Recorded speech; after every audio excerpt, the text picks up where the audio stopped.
It was supposed to be a normal family hike, an attempt to reconnect and spend time outdoors. My husband Zeke, our 6-year-old daughter Agnes, and I drove to a mountain trail a couple of hours from our home. The weather was perfect, sunny with a cool breeze, and the forest stretched out before us, calm and green. But that sense of peace didn't last long. We had only been hiking for an hour when it happened. One moment, Agnes was running ahead, laughing and calling out about the birds she saw, and the next, she was gone. "Agnes!" I shouted, my voice echoing through the trees. I spun in circles, scanning the path, the trees, and the underbrush, hoping to catch a glimpse of her pink jacket. But there was no sign of her. Panic seized me. Zeke stood a few feet away, looking annoyed rather than concerned. "This is your fault," he snapped. "If you hadn't been so slow, you could have kept an eye on her." His words hit me like a slap. I couldn't believe what I was hearing. Our daughter was missing, and all he could do was blame me. Before I could respond, he turned and began walking back toward the car. "What are you doing?" I shouted. "We have to find her." "You find her," he replied coldly, without turning back. "I'm done." And just like that, he left.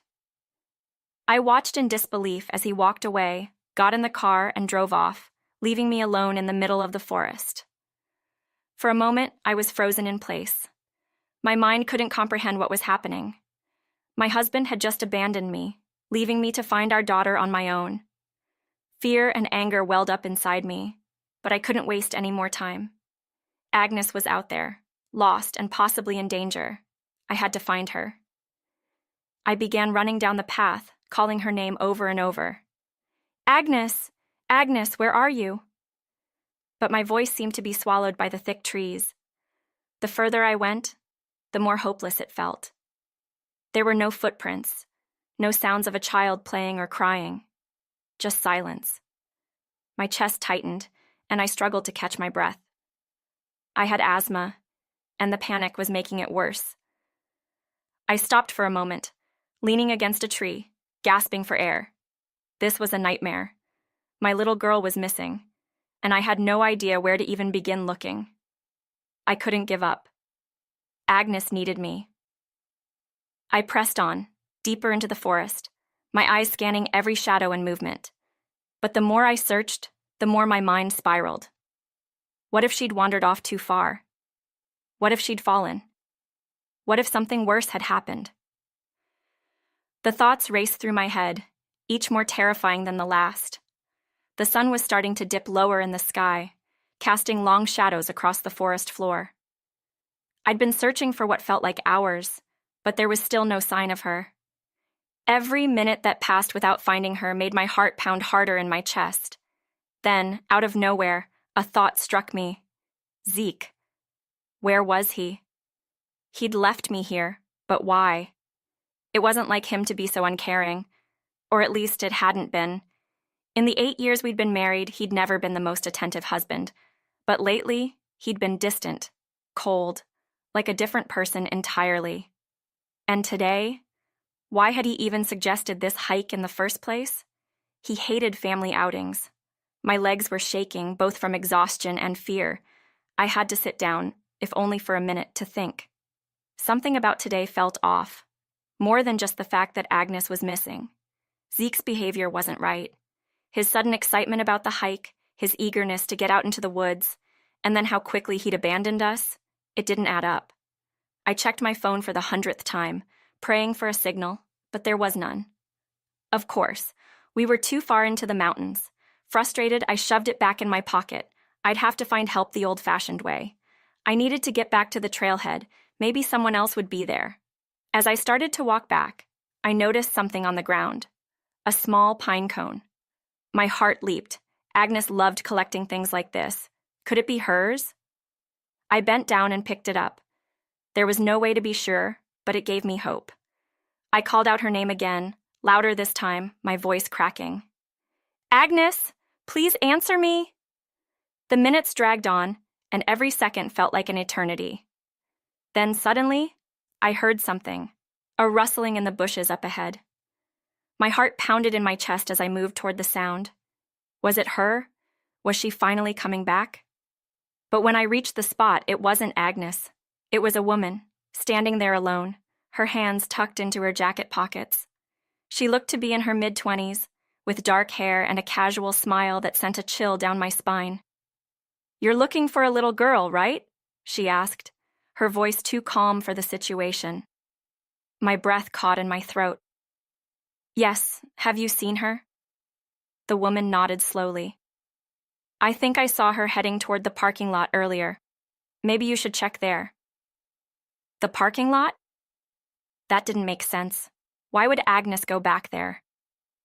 And why hadn't Zeke mentioned anything about her heading in that direction? Something was wrong. I could feel it in my gut. The woman's smile didn't reach her eyes, and the way she spoke, it was too casual, too rehearsed. My heart pounded in my chest, but I forced myself to remain calm. "Thank you," I said, turning to leave. I needed to get away from her fast, but as I walked back toward the trail, I could feel her eyes on me, watching my every move. Once I was out of sight, I broke into a run, heading back toward the parking lot. If Agnes had been there, surely Zeke would have found her. But when I reached the clearing, my stomach sank. Zeke wasn't there. No cars were left except ours, and the area was eerily quiet. Panic surged through me again. I called Zeke's phone, but it went straight to voicemail. He wasn't answering. He was gone. I was alone. I took a deep breath, trying to calm myself. I had to think. I needed help, but we were too far out for any reception. My only option was to go back into the woods and keep searching for Agnes on my own. But something about that woman, about Zeke's strange behavior, gnawed at me. Could Zeke have something to do with this? It was a wild thought, but I couldn't shake it. Why else would he suggest this hike out of the blue, only to abandon us? And that woman, who was she? I hadn't seen her before, but there was something familiar about her, something unsettling. I turned and headed back into the woods, my heart racing. Agnes had to be somewhere nearby. I just needed to keep looking, keep calling her name. As the sun dipped lower and the shadows grew longer, I felt the weight of the situation pressing down on me. Time was running out.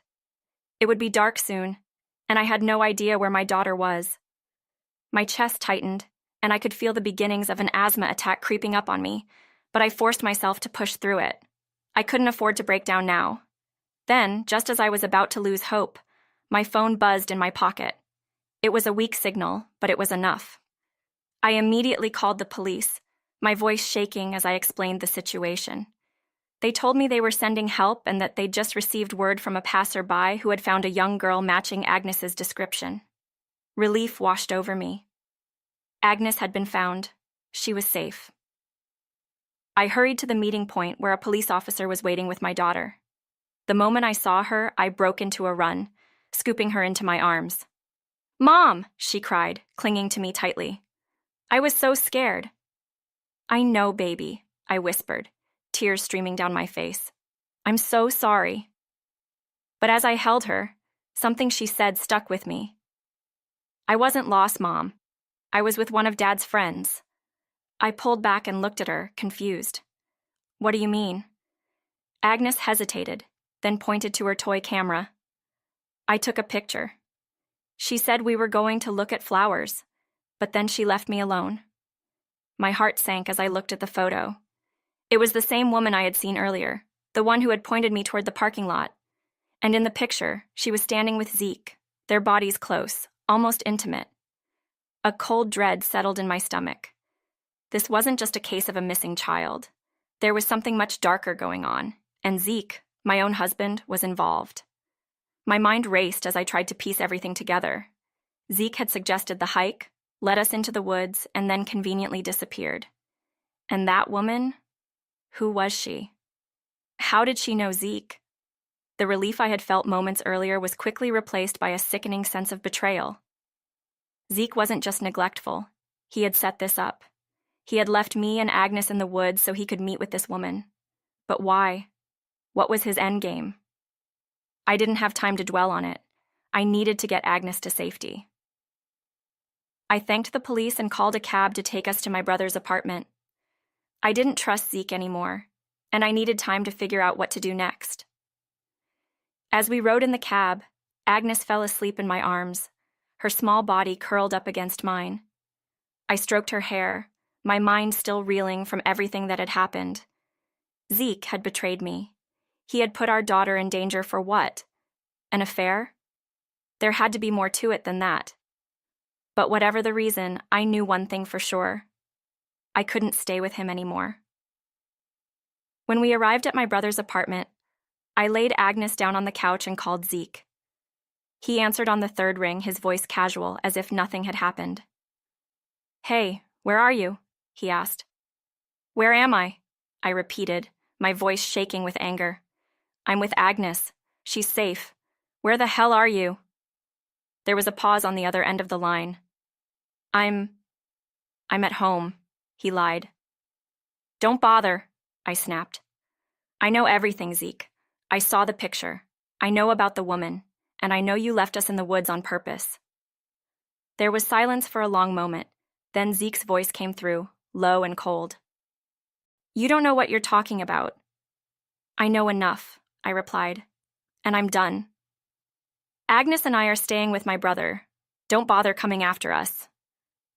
Before he could respond, I hung up the phone, my hands shaking. I knew this wasn't over. Zeke wasn't the type to let things go easily, but I wasn't going to let him hurt us any more than he already had. The next few days were a blur. I contacted a lawyer, started the process for a divorce, and set up surveillance cameras around my brother's apartment. I didn't trust Zeke to stay away. But for now, Agnes and I were safe, and that was all that mattered. One night, while Agnes was sleeping, I received an alert on my phone. The camera at our house had detected movement. I opened the app and saw Zeke standing in the driveway looking up at the windows. He didn't know I wasn't there. I watched as he paced back and forth, his expression tense and angry. Then, after what felt like hours, he got back into his car and drove away. I let out a breath I didn't realize I'd been holding. He was still watching us, still trying to control us. But I wouldn't let him. Not anymore. A few days later, my lawyer called with good news. The divorce was moving forward, and we were close to finalizing everything. Zeke would have to pay child support, and I would get full custody of Agnes. It wasn't much, but it was a start. As I hung up the phone, I felt a sense of relief wash over me. This nightmare was almost over. I had Agnes, I had my family's support, and I was finally free from Zeke's control. But as I looked down at my sleeping daughter, I couldn't shake the feeling that this wasn't the end. Zeke wasn't going to let go that easily, and I had to be ready for